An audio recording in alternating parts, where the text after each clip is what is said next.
দুর্গা যদি সুরক্ষিত না থাকতে পারে তাইলে মেয়েরা কিভাবে সুরক্ষিত থাকবো? আপনারা নিশ্চয় সাইটের মাধ্যমে দেখতে পারলায় একটা ছেলে দুর্গার সাথে কি অবৈধ কাজটা করলো। এটা কোনো মুসলমান ছেলে না, এটা একটা হিন্দু ছেলে।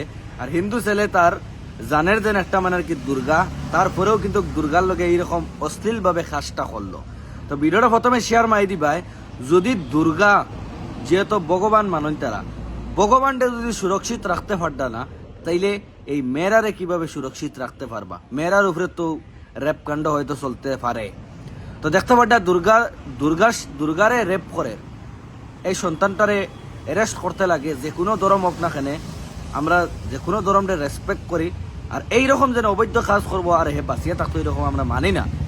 যে কোনো হোক, মুসলমান ছেলে না হে, একটা হিন্দু ছেলেও তার ধর্মর হে একটা জিনিসর খদর জানের, এর বাদেও গিয়া কিন্তু এই অবৈধ কাজ করেন। তো এইরকম সন্তানে কোনো মেয়েরারে পাইলে কোনোদিন ছাড়িয়া দিবানি, একটা তো আমার কাছে লাগেন না। এর খাতিরে গিয়া ভাই হল রেপ কাণ্ডটা বেশি বাড়ে। তারা বর্তমানে এই ছেলেটাই যেন আজকে তার দুর্গার লগে এরকম কাজ করতে পারছে, হে যদি কোনো মেয়ে পায়, মেয়েরে এরকম ধরিয়া যেন বাদ কাজ করবো না করে, তোমার কাছে কোনো বিশ্বাস আসেনি। তাহলে ভিডিওটা শেয়ার মারি দিবা, যাতে তোর যন্ত্রটা হইয়া এটারে বাখরতে লাগে, হে এরকম অবৈধ কাজটা কিতা লাগে করে। আজকে এই জিনিসটা যদি কোনো মুসলমানের সন্তানে করতো তাহলে আগুন লাগি গেল, কিন্তু আজকে একটা হিন্দু ছেলে করায়, এটার উপরে কোনো অ্যাকশন হন না।